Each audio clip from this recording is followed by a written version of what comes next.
Boa noite, tudo bem? Boa noite. Boa noite, tudo bem, vocês? Bom, vou começar nos apresentando, depois a gente vai ter um tema bem legal, bem interessante, ainda mais com relatos de duas mães que estão aqui presentes para falar sobre a conscientização do autismo, para a gente poder colocar um pouquinho para todos vocês o que é o tratamento, como que é a participação da família no tratamento, essa importância. E eu sou a Juliana, eu sou psicóloga, sou diretora clínica da Sem Limites de Rio Claro e mestranda na análise do comportamento. E passo a bola para Jaqueline.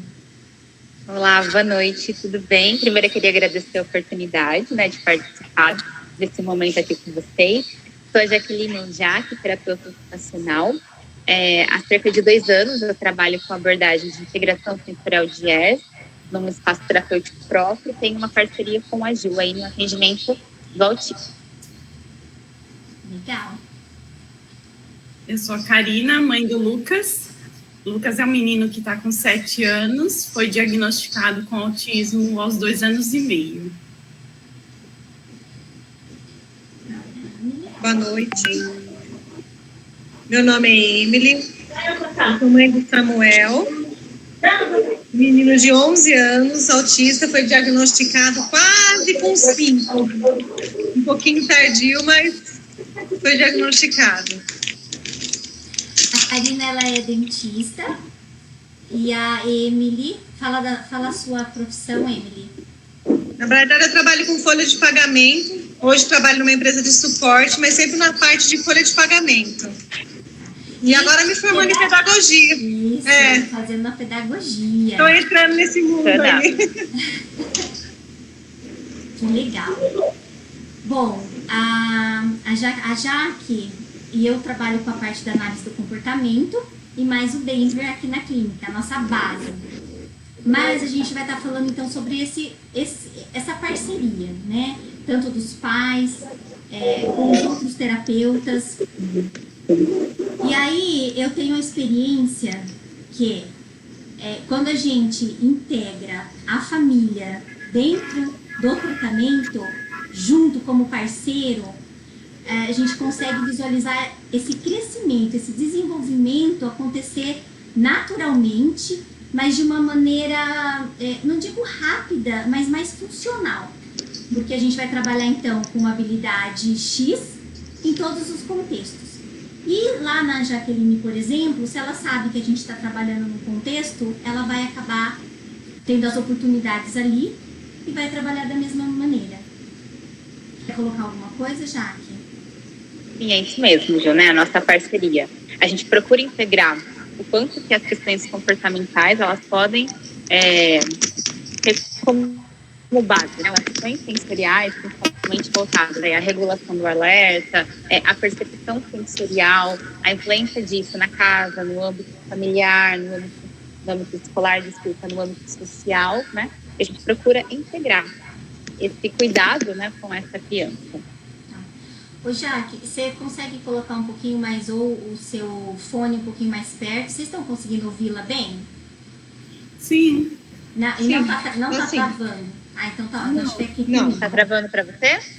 Era só comigo então tá ótimo. Vamos lá. Eu posso falar mais perto também do microfone. Um pouquinho. Ajuda. Agora tá bem legal. Tá, beleza. E deixa eu só colocar aqui, ó, um step, vai que... Pega lá. Aí.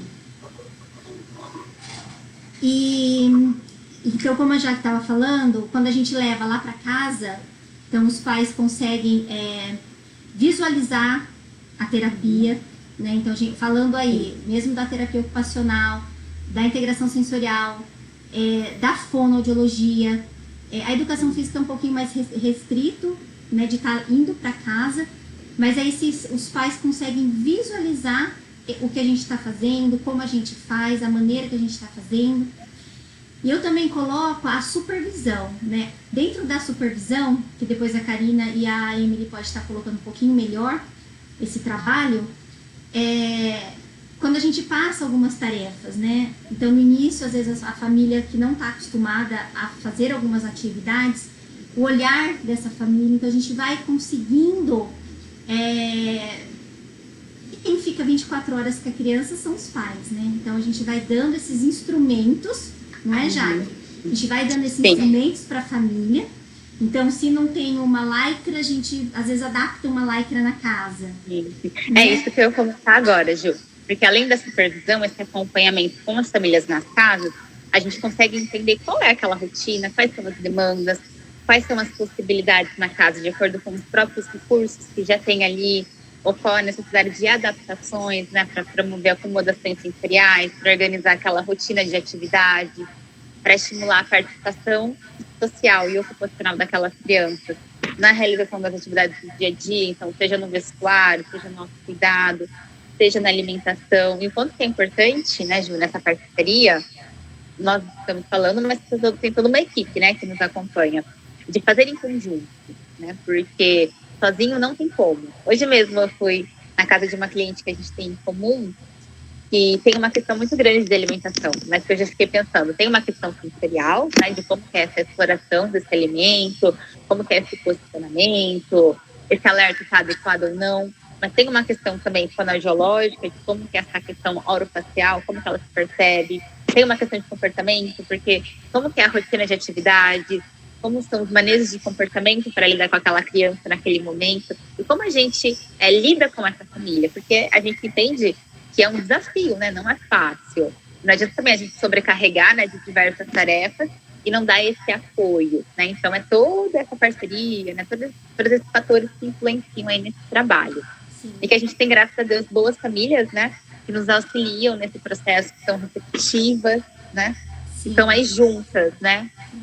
Porque é um trabalho em conjunto mesmo, né? Sozinho não tem como. Sim. Eu acho interessante que a gente está falando um pouco da família no olhar do profissional, né? Então, por isso que temos aí duas mães para falar assim, no olhar delas, como que isso tudo acontece, né?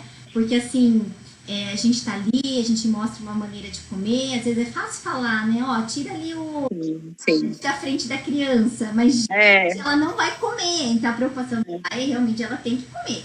Ela tem que comer, e aí, né? Tem que confiar muito na equipe, tem que tentar seguir o máximo possível.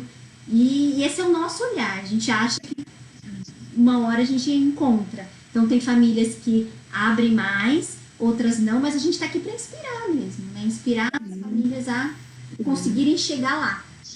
E são processos também, né, Gil? Porque tem pré-requisitos, né? Não é chegar e passar, não tem uma receita de bolo, né? Então, chegar e passar todas as dicas, todas as estratégias, não. Tem criança que está num pré-requisito anterior. Então, a gente tem que trabalhar aquilo para depois ela conseguir atingir determinado objetivo. E a mesma coisa com a família. Mas a questão da troca é muito importante, né? Porque às vezes a gente planeja algo que não está dentro das possibilidades. E se a gente está no contexto da família, a gente tem que se flexibilizar nesse sentido, né? E tentar em conjunto encontrar uma solução que resolva ali, né? Que vá adaptando e vá criando, né, estratégias de atingir o que a gente espera com aquela criança.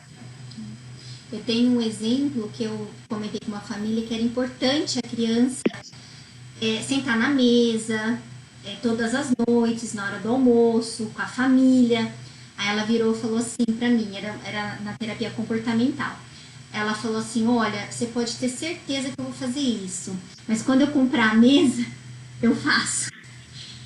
Sim. Né? Olha a importância de eu ir, né? Eu preciso ir lá, eu preciso ver, eu preciso sentir, né? Não dá para fazer um trabalho sozinho, né? Então, onde entra a família, que é o nosso tema, nós temos a questão da interdisciplinaridade, mas nós temos muito assim, a família está no centrão lá, né? Então, o que a gente espera dentro do tratamento da criança com autismo? Ou do tratamento da criança autista. Nós precisamos aí, né, o centro, porque a mãe, a família, um vô, um cuidador leva para lá e para cá, e ela vai nos passando durante a semana, durante um mês.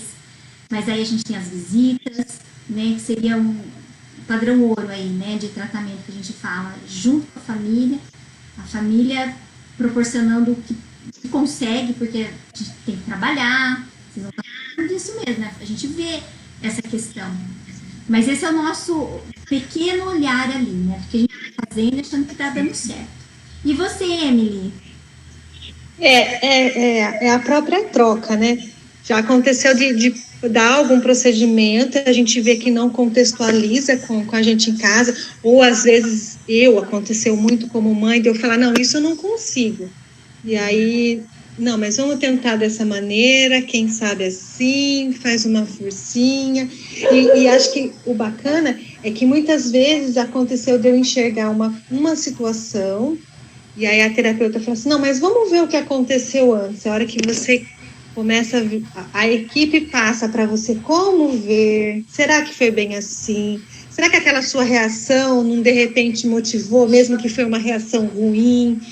E essa troca que vai norteando. Então, às vezes, realmente, eu não consegui muitas vezes, mas conforme você vai indo, a equipe vai explicando, vai te norteando, vai te dando caminhos, vai se ajustando, né? Uhum. E você consegue, assim, visualizar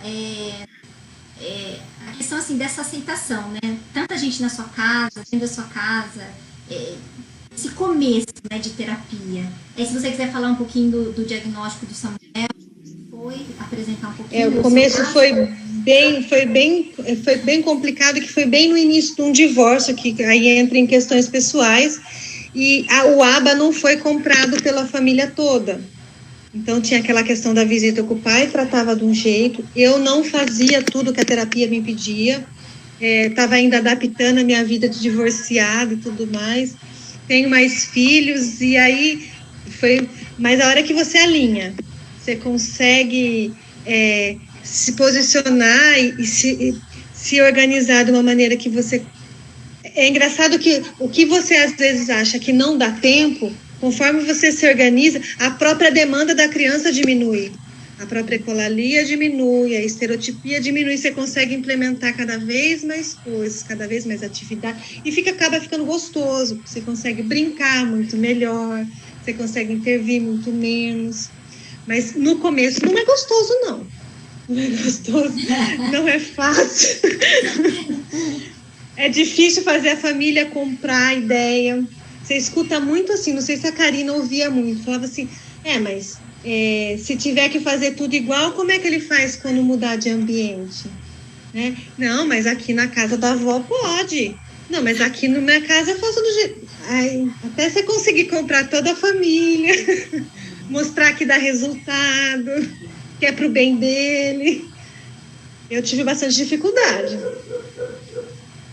Não foi fácil, não. Mas hoje a gente consegue. Conseguimos comprar a ideia, até porque deu resultado, né? Então, contra fatos não é argumentos.